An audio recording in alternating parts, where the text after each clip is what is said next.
Hi, everybody. Thank you for joining us tonight. My name's Raymond Ropiak. I'm one of the partners at Reconstructive Orthopedics, and my specialty is shoulder and elbow. A little bit about myself. I've been with the group for more than 10 years, and I'm originally from Staten Island, New York, but did my medical training in Philly and then relocated just over here. So I just wanted to take some time out and go over um, a topic that I think a lot of people have questions about. There's a lot of uncertainty, obviously, and people want to know, is it okay to ignore something or kind of go out to the doctor? Is it safe? So hopefully I can get through this. I don't want to take up too much of your time, but I do want to get to some questions.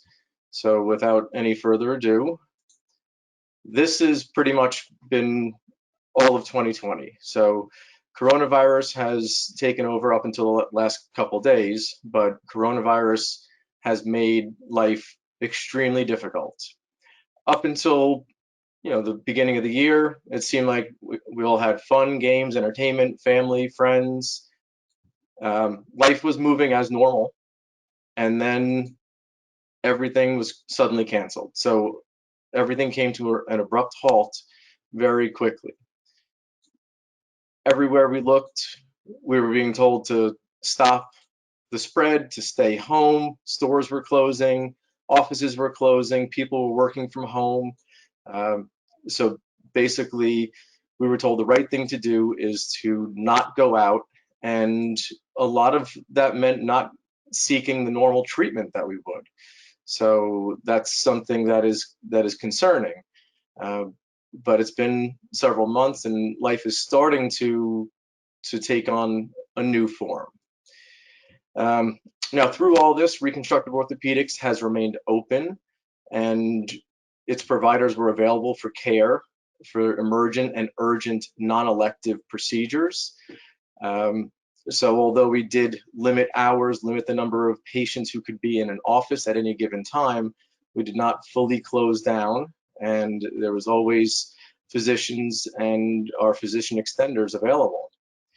Um, and quickly, precautions that meet or exceed the CDC recommendations to protect our patients and our staff were adopted and still remain in place. So we are still maintaining distance between patients, using virtual waiting rooms, and trying to do more telemedicine and just using new technology to try and reach the community and patients that we serve.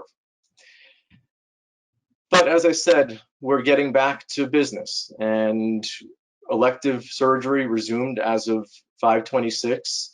Um, but obviously, patients still have concerns. People have concerns going out of the house. Um, Social anxiety is something that um, if people didn't have before, they certainly have now. Um, People are still afraid to go out in public, to go to physicians' offices, uh, and there's a serious concern that people are ignoring some problems that should be treated, that are urgent or life-threatening conditions, that people are not coming to the emergency room when they're having heart attacks or strokes. So there is a right time to leave the house, and a right time to seek care. So now we have to try and figure out the new normal, the post-COVID-19 new normal. And there's things that are changed and maybe changed forever. There's remote working where there wasn't remote working before, distance learning, which is a challenge. Telemedicine is something that we were only briefly exploring before COVID-19, but now we've fully embraced it, and it's part of our practice. So I don't see that disappearing. It's only going to expand. Um, and then obviously the other industries like digital banking and online deliveries, luckily those were in place before all this. So life post COVID-19, obviously injuries still happen.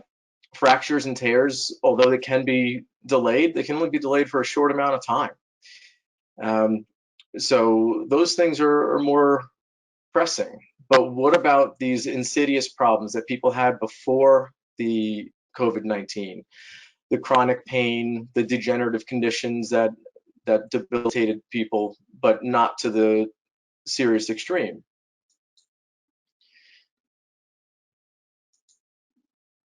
So the point of this talk is, when should you stay or when should you go to reconstructive orthopedics? So as I said, my specialty is shoulder and elbow, and I just wanted to talk briefly about some shoulder conditions, some shoulder pain, and hopefully set some people's minds at ease, maybe explain some of what you might be experiencing. But nearly everyone will experience some form of shoulder pain throughout their life. And the pain can range from something as simple as just a dull ache, a nagging type toothache, or severe sharp pain that goes down the arm. Night pain is probably the most common complaint. And everybody thinks that that is something abnormal, but it's not. That is the way the shoulder responds to the position. So shoulder pain is frequently present at night, even if it's not present during the day. And trouble sleeping is probably the biggest reason somebody would come to the office. Now, luckily, most shoulder pain is not urgent. Waiting is not typically harmful for most issues, and trying to manage the pain on your own and treat it on your own is okay to a certain extent. Now, some basic shoulder anatomy. There's 3 bones around the shoulder. There's the humerus, the clavicle, and the scapula, or the wing bone. So the main joint is the glenohumeral joint, and then there's another tiny joint up on top called the acromioclavicular joint. So both of those can get arthritis, and both or all the bones can sustain fractures. Now, digging a little deeper, then there's ligaments and a capsule that surrounds the joint. So these are structures that might be injured in a shoulder separation or a shoulder dislocation, or might be part of the problem in a frozen shoulder. And then layering on top of that, it's the muscles and the tendons. And the rotator cuff is the collection of 4 muscles that form a cuff of tendon that attach to the top of the ball, the humeral head. And this is the area that people frequently will experience tears or tendinitis, or just even a strain too. And then there's another structure that people are probably aware of the word, but not really sure what it is, but it's a bursa. So a lot of people know what bursitis is. It's an inflammation, but it's an inflammation of this lubricating sac around the shoulder. And we don't only have them in the shoulders, we have them in the knees and elbows and hips. So this bursa sac can get inflamed and painful also. So the big question I get is, why does my arm hurt? I will frequently say, so your shoulder hurts, and patients will correct me and say, well, no, it's not my shoulder, it's my arm, and mid-arm a lot of times. And that's typical. That's where a lot of shoulder problems are felt. It's felt in the upper arm and deltoid, usually in the front and outside. So that is, again, normal. People usually want to know that what they're experiencing is normal and it's not something that is concerning. So like I said, the night pain is typical of shoulder problems, and this upper arm pain is typical of a shoulder problem. So it's not something else. It's typically not something in the bone or in the muscles there. It's just being referred to that area.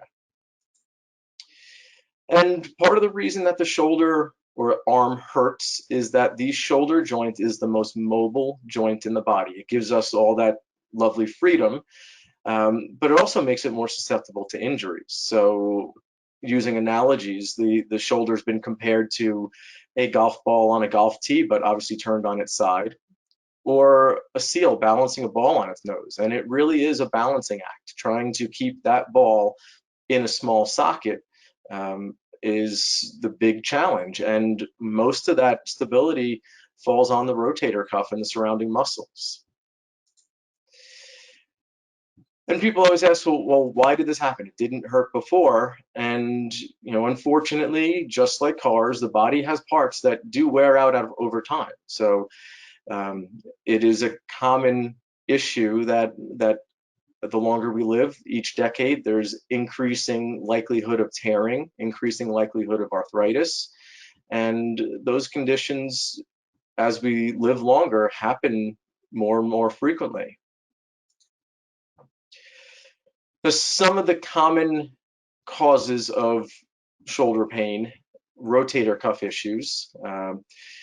This is probably the most concerning to people. They all hear or know somebody who had a rotator cuff tear, and more concerning, they had rotator cuff surgery and it took them a year to get over, and even still, the shoulder may not be as good as new. So the rotator cuff is, like I said, one of the vital structures in the shoulder, and it is essentially responsible for maintaining that balance in the shoulder. Um, so imbalance in the rotator cuff can happen from an injury. It can happen from just life, because we tend to perform repetitive tasks and we strengthen one area and not the other. So a rotator cuff problem can range from tendonitis to impingement syndrome or tearing. Um, Arthritis is another common condition. The shoulder can get arthritis just like the hip and knee, and it is the third most commonly arthritic joint, and third most commonly replaced joint. Shoulder fractures, breaks, those things occur, and frequently surgery is not needed for shoulder fractures, but it can be. And that would include clavicle fractures, scapular fractures, those bones, all three bones around the shoulder can be injured if somebody has a fall or a motor vehicle accident.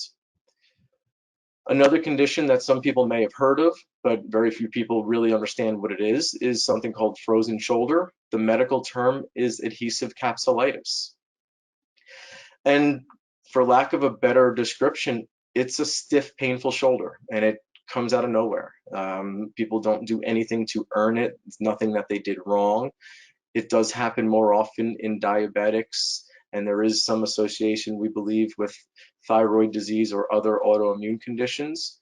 And it does happen more frequently after the fourth decade of life and in women. But although it's a painful condition, it is rarely a surgical condition and it's not an emergency. It does go away. It can take a long time, and people who've had it know that it can take 6 to 12 months for a frozen shoulder to unfreeze. Instability, so a shoulder dislocation. Like I said, the shoulder is the most mobile joint in the body, which means it is the most unstable joint in the body. So it is the most dislocated joint. Some people are born with instability and their shoulder can slip out with very minimal trauma. Other times it takes a significant trauma to the shoulder, or falling with the arm away from your body is typically the way this would happen, is with the arm behind you. And that would be something that would be an urgency, if not an emergency. Going to the emergency room to have it put back in has to be done. So it's not something that you can wait until the quarantine's over for. And then neck issues, muscle spasms and nerve problems can be felt in and around the shoulder. So like I said, typical shoulder pain is going to be felt in the upper arm up here, but a lot of times people will come in with pain in the back of their shoulder, in the shoulder blade, and that can more frequently be caused by a muscle or nerve problem coming out of the neck and just sending its pain to the shoulder. So when to come to the office? Obviously, a trauma. Something acutely happens that you can associate the pain with. You fall down the stairs, you slip on some ice. These are things that are usually pretty obvious. Chronic pain that gets acutely worse. So, having the aches and pains for 6 years, but something happened in the last week or two that things change. That should be looked at. Weakness, dropping things, paralysis, not able to lift it. And I'm not talking about just not being able to lift it from a pain standpoint, but also from a true weakness standpoint. And then a sudden onset of severe pain. So people who wake up with severe pain, there are some conditions that can just absolutely come out of the blue and takes people's breath away. And that's something that should be looked at sooner rather than later. That way you are aware that it's not something serious, or that it might be something that needs to be addressed. So those are times where this is something you should have looked at. Now, the obvious ones, fractures. Usually there's association with a lot of bruising, so that would be an indication that there is a trauma that should be addressed. Most fractures don't need surgery. However, you don't know that until you get an x-ray, so you need to get this checked out. The shoulder can break either at the collarbone, or it can break at the top of the arm bone, or anywhere along the humerus. So depending on where it breaks, how the pieces move, those are all things that would determine whether surgery is needed or whether this is something that can just be managed conservatively. Dislocations, again, should be fairly obvious. The shoulder looks different, it is deformed, it has a loss of the normal contour, not to mention the pain associated with that. So waiting and sleeping on it is not a good idea. That should be put in sooner, because damage occurs the longer a joint is out of place, and that can cause damage to the bones, it can cause damage to the nerves, and it can cause damage to the tendons. And on x-ray, a shoulder dislocation is normally pretty obvious, although there are some times where the shoulder may go in a position that is less obvious. So that's why more than one x-ray is typically needed for this. And then ruptures or tears. So typically what I'll see in my practice is a bicep rupture, and it can either rupture from up at the shoulder, or it can rupture up or down towards the elbow. And depending on where it tears, the lump would be in a different position. Now, frequently, those are also associated with bruising. So bruising is an indication that there is an acute injury and should be looked at. And coming to the office, getting x-rays is the right thing to do in that case. If it's nothing, then you can rest assured that it will heal on its own. There are some conditions that if you don't get to in a timely fashion, they can't be fixed appropriately. So it's important to not be too afraid and not seek care when appropriate. So I had mentioned earlier about location of shoulder pain. So what about shoulder blade pain? A lot of the what we call posterior shoulder pain, or pain in what patients will call the wing bone, is a problem with posture. This is something that we're seeing more and more of with the smartphones. It's something that is occurring more and more with people working from home and spending a long time on either laptops or looking downward, or having their arms in front of them on a computer. So pinched nerves or problems around the neck refer pain into the shoulder area, but it's usually around the back of the shoulder. So some of the nerves can go to certain places, but the back of the shoulder blade, along the wing bone, underneath the tip, that's an area that, although it feels and is structurally part of the shoulder, the pain's not typically coming from the shoulder, it's coming from somewhere else. A lot of times this type of pain is described as a burning pain or electric shock pain. Patients will describe a sharp shooting pain, and that pain can also go down the entire arm. It's not typical for shoulder pain to go beyond this upper arm here.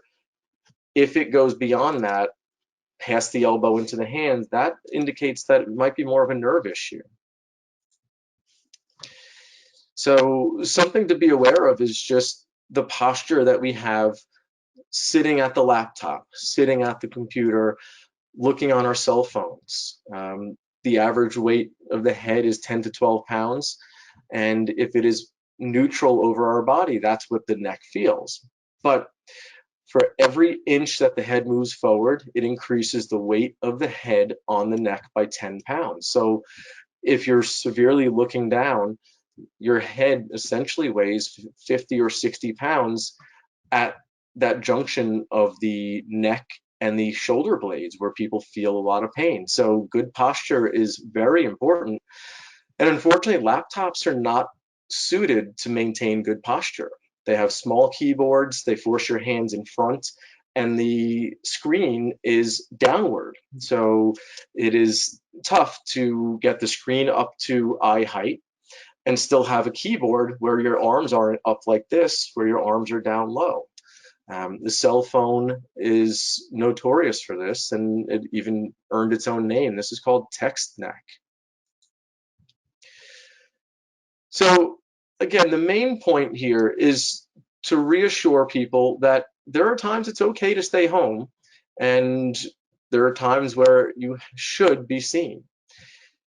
So again, the non-traumatic pain, if it's not something that you can say, I fell, I tripped, this popped, then it's less likely to be urgent or emergent. If the pain is intermittent, if it's bearable, those are things that are safe to live with typically. The body is designed so that if there's severe pain, it is very tough to ignore. And then the chronic conditions where the over-the-counter treatments can manage it are okay for people to try and temporize on their own. So I'm okay with people using any topical creams or rubs, ice, heat, anti-inflammatories if you're okay taking those from a medical standpoint. So if you don't have any cardiac issues or aren't on blood thinners, if your primary care physician says that you can take those medications like Advil or Motrin or Aleve, they're good medications to take for short periods of time. And then time, if something gets better on its own over a week or two, it's generally not a bad condition. So a lot of things that you can try before you do go to the doctor. Ice or heat, whatever makes you feel better. Typically for an acute injury, ice is good for up to the first 3 days, followed by moist heat thereafter.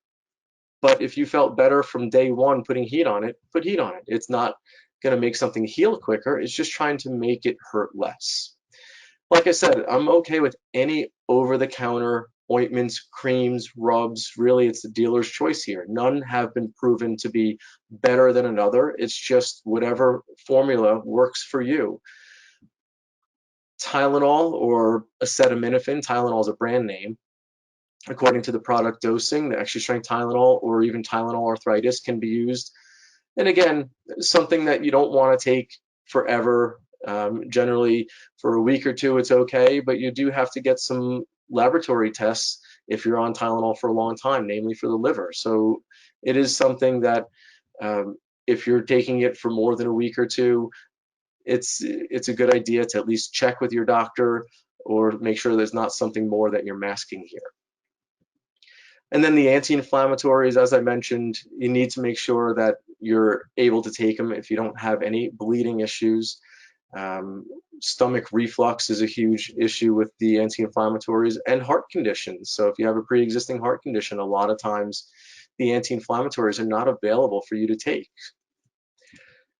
Something else that comes up quite often, like I said, the night pain is a huge complaint that I hear in the office. So sleep position. People ask me, is there an optimum sleep position or the right way to sleep? And I say, no, there is no right way to sleep. Everybody sleeps in different ways, and whatever way works is okay. It really comes down to you having the most comfort for the most time. A suggestion when there's pain is using an extra pillow to prop your arm, the painful shoulder up so it doesn't drop across your body. And try not to sleep on the side that's painful. I know that's a lot of times hard for people because they have ways that they've been sleeping for 20, 30, 40 years. but it's something that you just have to experiment with pillows, get creative. A recliner or an inclined position is frequently helpful for shoulder pain, whether it's just chronic shoulder pain or whether it's an acute injury. So if somebody falls and breaks their shoulder, a lot of times they will feel better in a recliner for a while. After shoulder surgery, frequently my patients find themselves in a recliner and they ask me, well, when can I get back in bed? And it's really up to the patient. It's not something that you have to sleep in a reclined position, otherwise you're going to damage your shoulder. It's really just something that if it feels better to be reclined, that's what you do. And there are devices, wedges, as seen on TV products that can make it easier to do. But if you have a bunch of pillows around like we do, you can prop yourself up on a bunch of pillows. And a home exercise program. People tend to be afraid to start doing some exercises on their own. Now, if you have an acute injury, a break, it's wise to see a clinician or a doctor first to get the okay that you can move it. But if it's kind of a pain that's slowly creeping on, typically some exercises are the answer here. There's a lot of resources, not all of them good. Our website does have some resources, and going to Reconstructive Orthopedics can help to get you started. And this is a way that you can try something before you come see the doctor, and then you can determine whether or not you actually do need to come in. You can also get to appointment scheduling on our website, and there's the telemedicine portion. Another website that I'm a fan of, like I said, there's a lot of resources and not all of them are good, but OrthoInfo is actually directed towards patients. It's from the American Academy of Orthopedic Surgeons, and they have a lot of just information very plainly spelled out in lay terms and an exercise program. So you go to their webpage, you click on body part, and you can find information and just get an exercise program, whether it's just a rotator cuff program or just a stretching program. YouTube is also a resource that I know a lot of people use, and there are some good instructional stretching videos on YouTube. There are physical therapists who have channels on YouTube. So I tell people that it's okay to look at some of these online resources to at least start an exercise program. And in my mind, with any issue, until you get the okay from the doctor, the no pain, no gain is not a good mantra. There's very few times where pushing through pain is the right answer. There are a small number, but it's usually better to listen to your pain level and work within a comfort zone. I believe stretching is always a good start. Even if you have a tear, stretching is okay. Stretching is not going to make that tear worse, and it could help to improve your pain, improve your motion, and prevent a frozen shoulder. So a shoulder stretching program is something that anybody can start before they come see the doctor. Discomfort is okay when stretching, but pain is not. Again, I don't want people in tears doing these exercises. A little discomfort is okay, and frankly, you're not really stretching if you're not a little uncomfortable. So that's okay to do, but not to the point that you can't move for the next 3 days. And then ultimately, you try everything. Now what? Typically, most shoulder pain or most pain should improve within 4 to 6 weeks of treatment. And whether that treatment is rest, an exercise program, or anti-inflammatories, if you don't have significant improvement within a month and really 6 weeks at the max, that's when you should come in. You don't need to stay put anymore. Worsening symptoms. This is something that should be evaluated by a clinician, your primary doctor, our physician extenders, one of our clinicians, that's something that needs to be looked at. Symptoms should not be getting worse. They should be getting better. And generally, if you can look back week by week and see that things are better, then that's something that is not an emergency. Virtual visits, that's opened a whole new avenue for care. There's some things that we can see and diagnose from a virtual visit. Obviously, we can't get x-ray that way, and we can't feel the joint or the stiffness, but we can see a lot. And at least it can help to get you treated, and then we can tell you to come to the office if there's not something that is safely treated by a telemedicine visit.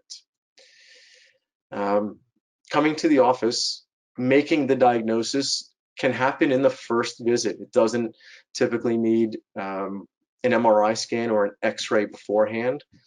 The history and physical exam alone can give the diagnosis 90+% of the time.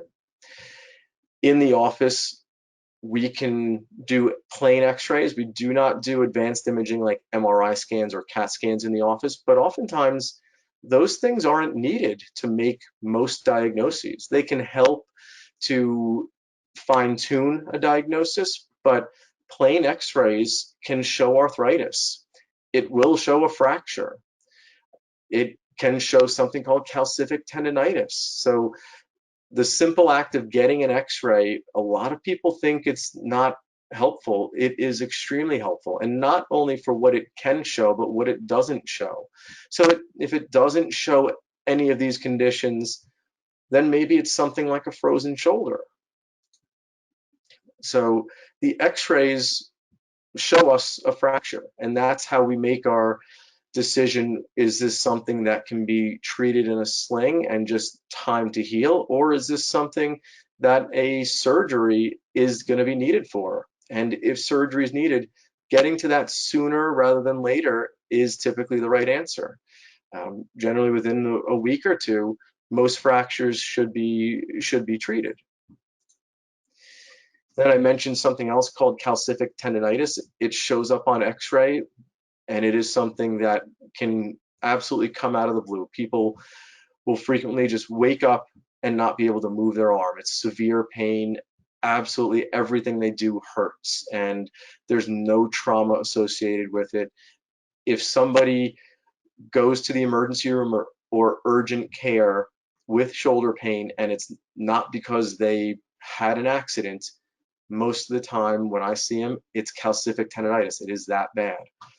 But it is not a condition that typically surgery is needed for, and it's not typically something that is a bad diagnosis, because the treatment can be simple in the form of anti-inflammatories and steroids, whether by mouth or by a shot. And then if there, for some reason in the office, we are not able to either make the diagnosis or there's some uncertainty, that's when we would order specialty studies. Most of the time, insurance companies require that the patient be physically seen, that they already have an x-ray, and sometimes that they already have done formalized physical therapy before the insurance companies will allow an MRI scan to happen. So there's a lot of times where I would like to get an MRI scan, but it is not approved until we demonstrate failure of other treatments. And that's where doing an exercise program beforehand, taking anti-inflammatories, doing conservative treatment can help to get that study approved if you have done that beforehand.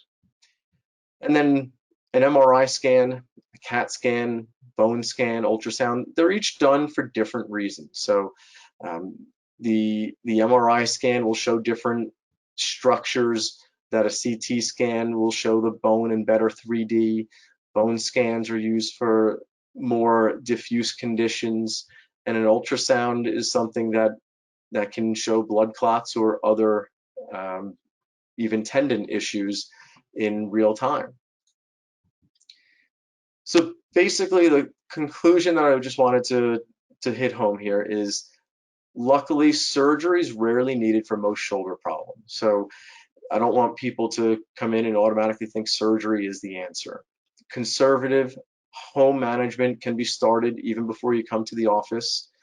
And in many cases, that can help to manage the symptoms of chronic shoulder pain, and people can feel better on their own. So with that, hopefully it's a little more clear as to when it's safe to go out, and it is safe to go out. We are taking precautions to keep patients safe. So initially it was scary, and not that it's not still scary, but you can get treatment, and we will do everything we can to protect you. So with that, I'm going to open it up to questions. And thank you, Dr. Ropiak. We actually did have a question come in early on, okay. asking if we're doing steroid shots in shoulders during the coronavirus.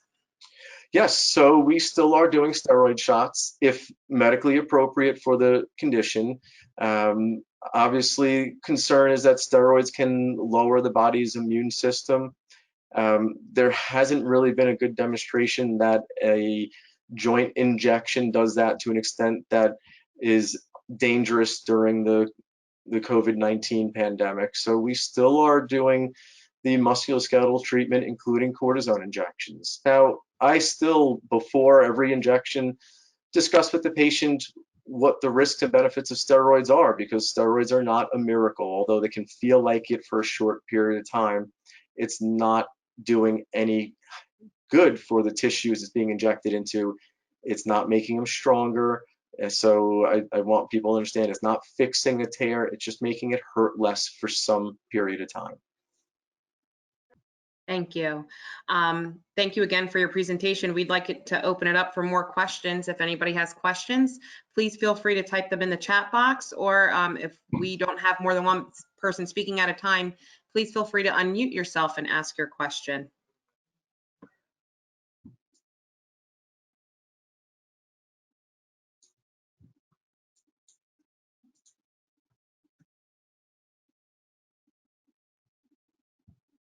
We'll give it a minute or so just in case somebody's typing. Yeah, I'm looking at the chat window too, trying to see.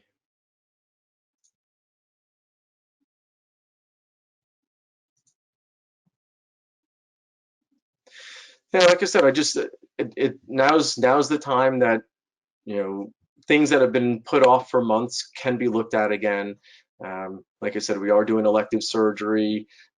Things are not to the same volume or same frequency that they were prior to COVID-19, but our office, our staff are doing everything to maintain distance, to sterilize in between patients. I know that's a concern everybody has, and we'll use any way possible to at least get you initially seen and treated.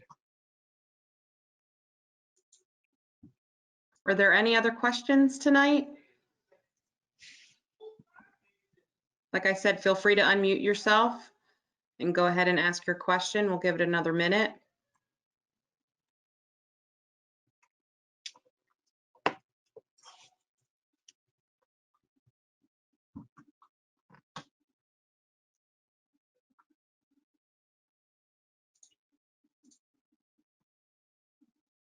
Okay, I've had some shoulder pain. Can you hear me?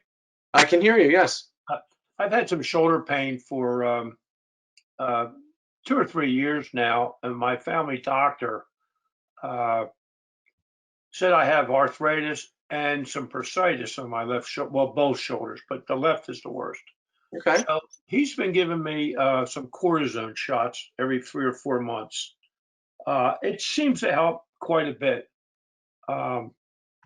Unfortunately, with all this corona going on, I haven't had any since last December. I'm in quite a bit of pain right now. Sure. What's your opinion of these shots? Is that okay? So if they manage the symptoms, they're okay. The balance that you have to see is whether or not they actually help. I don't want people to get a shot thinking it's good for them, but if you feel a benefit and it is allowing you to function, and you're not getting more than 3 or 4 a year, then that's generally believed to be reasonably safe. the idea is trying to maintain quality of life. And if at some point those shots no longer provide any pain relief, then there's a question of whether or not there's a surgery that would be the next step. So obviously the goal is for most people to try and put off or prevent surgery, and those cortisone shots are the way that we achieve that a lot of times. Okay, thank you. Sure. I have a question. What is the difference in the pain or where it would be located from a torn bicep tendon or bursitis or a frozen shoulder? So all of them can feel pain in generally the same area, up around the shoulder, maybe the bicep a little bit more in front. A frozen shoulder is painful in every direction and generally stiff, so people lose motion. And the torn bicep usually will be accompanied by an acute pop, a rupture, typically some bruising, and frequently maybe a little deformity in the bicep area. So we will call that a Popeye muscle.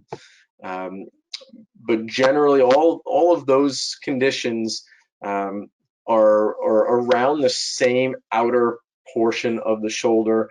Like I said, maybe the bicep is a little bit more in front and the bursitis is out to the side, but there's not specific locations for each one of those conditions. Like I say, the pain location's more helpful for trying to distinguish a shoulder problem from a nerve issue or a neck problem. So frequently when people start by reaching around back, that immediately gets me thinking that there's something coming from higher up than the shoulder, because shoulder problems are usually felt further down in the upper arm. Neck or nerve problems are going to be felt down in the shoulder blade and around back. So again, location of pain is helpful, but it's not the only diagnosis. Okay. I previously had a bicep tendon tear, not all the way through, Okay. and I knew that that was from repeated from exercise. I was told push-ups were causing it to rub against the joint. I haven't been doing those type of exercises, and that type of shoulder pain that's pretty severe is coming back and getting worse Okay. in the other shoulder. So oftentimes that is either something that can respond to a shoulder exercise program. If you're not doing any exercise program, muscle imbalance is the big issue. So a lot of the muscles in front, because of our posture and how we tend to carry ourselves and become more round-shouldered, those muscles pull the shoulder forward, and a lot of times that's where the bicep pain is felt. So by starting a rotator cuff strengthening home program, you can start to counteract some of those effects, and in fact you could make that pain go away. So starting with a stretching program and a rotator cuff program for 4 weeks can be helpful. And if not, at least you can say when you get looked at that you tried some exercises and it didn't work. So that can help to expedite the next step in diagnosing. Thank you. Was there anybody else tonight with questions?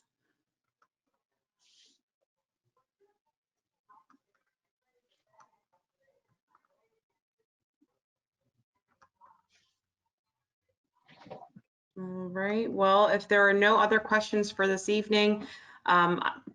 Robiak, I just wanted to thank you again for your time tonight and for your great presentation. It was very informative. And I guess have a good night, everybody. My pleasure. Thank you, everybody, for joining me. Thank you.